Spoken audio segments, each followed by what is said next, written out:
Ang pagkakaroon ng isang pinuno at isang pamahalaang nakikinig sa mga mamamayan, ang pagbibigay ng kanyang sarili, pagganap ng tungkulin beyond office hours, beyond what we are paid for, is the best ever gift I can give to the Mindoreño people.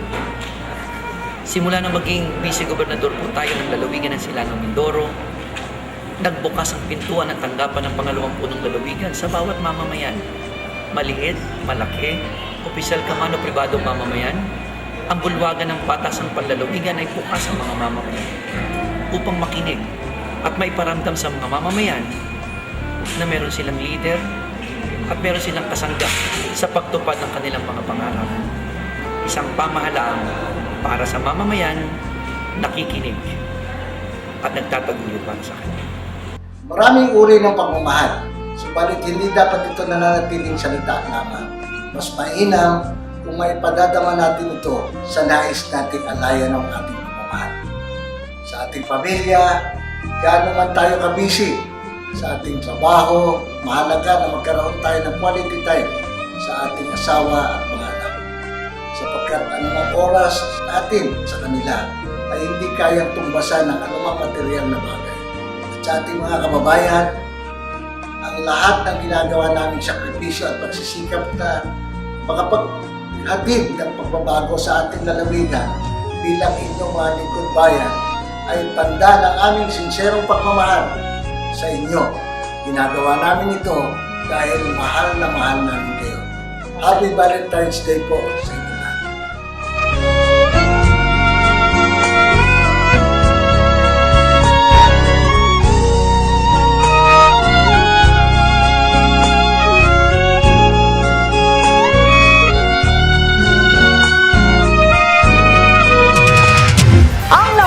National Park ang ikalima sa pinakamalaking lawa sa buong Pilipinas. May lawak itong 9,500 ektarya sa may hilagang silangang bahagi ng isla ng Mindoro at napapalibutan ng mga bayan ng Nauhan, Victoria, Pola at Socorro.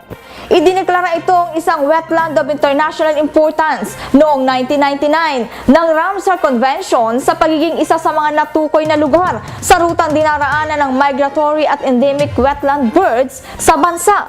Ito rin ngayon ang pinagsisikapang maipreserba ng lalawigan ng Oriental Mindoro na buong paghangang nasaksihan ng grupo ng MBCFI at DNR PAMB kamakailan. Nagulat si Beverly Aguila.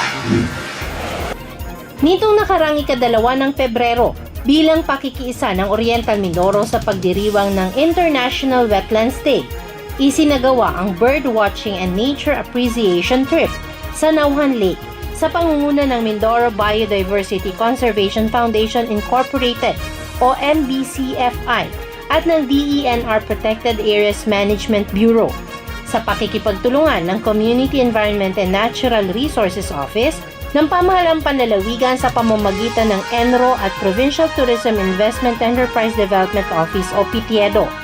Ayon kay PTEDO OIC Orlando B. Tizon, layunin ng gawain na maitaguyod ang pangangalaga sa kapaligiran at likas na yaman ng Nauhan Lake National Park, maproteksyonan ang mga ibon at iba pang hayop na matatagpuan dito, at maisulong ang iba't ibang ecotourism at tour guiding activities na maaring makapagkaloob ng dagdag kita at kabuhayan sa mga pamayanang nakapalibot sa lawa.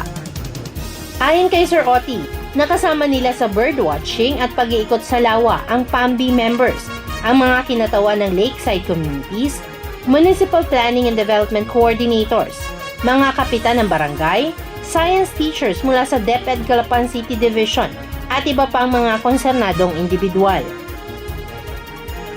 Ang birdwatching activity ay itinuturing na isang estratehiya para sa likas kayang kaunlaran dahil umaambag ito sa pagbabalanse ng biodiversity conservation at economic development at humihikayat sa mga mamamayan na makiisa sa pangangalaga at pagbibigay proteksyon sa kalikasan. Ipinahayag din ni Sir Oti na nauna na rito ang birdwatching na isinagawa ng 2 British birdwatchers noong buwan ng Enero. Sa pagtataya ng mga ito, nasa may 5,000 tufted ducks ang matatagpuan sa lalawigan. Bukod pa sa ibang uri ng mga ibon gaya ng osprey, whistling wandering ducks at iba pa. Nakakita rin aniya sila ng Mindoro bleeding heart pigeon na itinuturing na bihirang matagpuan at pinangangambahang unti-unti nang nauubos sa isla ng Mindoro. Kung ikukumpara sa unang panahon, higit na mas mabuti ang kalusugan ng mga tao noon kaysa sa kasalukuyang panahon. Ang mga kung tawagin ng iba'y sinaunang tao, umaabot ng edad na 90 hanggang 100 taong gulang. Samantala ngayon, pag edad ng 40 o minsan ay mas mababa pa rito, sari-saring sakit na ang nararamdaman. At mayorya na nagsasabi dahilan nito ang uri ng pagkain natin ngayon, lalo na ang mga instant food na nila'y nakapagdudulot din ng instant na sakit. Ang dilema pa nito, kapag ang komplikasyon ay sa puso, taraidor itong sumusumpong sa pamamagitan ng stroke at marami na sa ating mga kababayan ang nakararanas nito ngayon. Sa buong maghapong pagtatrabaho at ang iba ay gabi na ring umuwi sa pag-overtime, nalilimutan na ang pag-eehersisyo na lubhang kailangan upang lumabas ang mga toxin at sugar na hindi kailangan at nakasasama sa ating katawan. Kaya naman ang pamunuan ni Governor Umali nagsagawa ng isang hakbang upang mapangalagaan ang kalusugan ng mga kawani ng Kapitolyo. Kung anong programa ito, ibabalita po sa atin ngayon ni Randy Digma.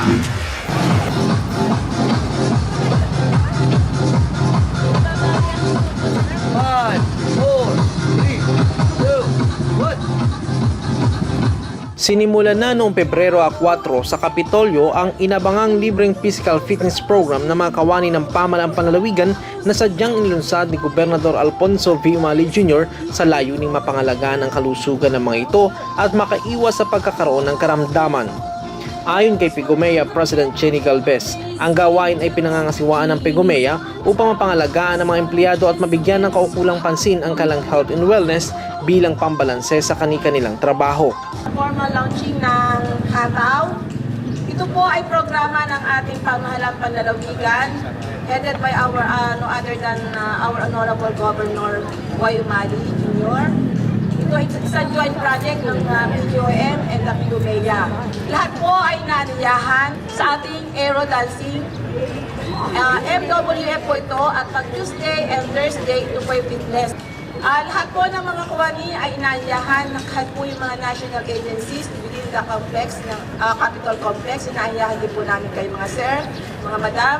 Ito po ay libre mga kasama. Ang gagawin na lang po natin ay lumahok.